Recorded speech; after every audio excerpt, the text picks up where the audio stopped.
السلام عليكم.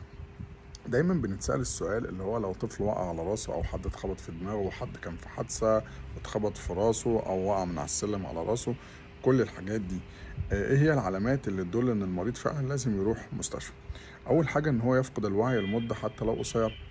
تاني حاجة ان يحصل تدهور في درجة الوعي، بقى عصبي زيادة عن اللزوم او نايم على غير عادته.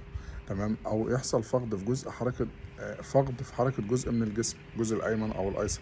حدوث تشنجات، انه يشتكي ان في صداع مستمر او ترجيع مستمر. مجال الابصار عنده يحصل فيه مشكلة او يشتكي ان في زغللة في الرؤية.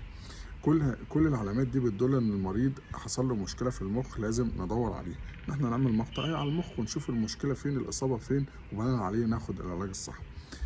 اما لو كان الموضوع ضخه بسيطه او كدمه بسيطه وما حصلش اي حاجه من العلامات اللي قلنا عليها دي، هيتحط تحت الملاحظه في البيت لمده 24 ساعه، الا انه يحصل علامه من العلامات اللي قلنا عليها فوق، لازم يرجع ساعتها المستشفى.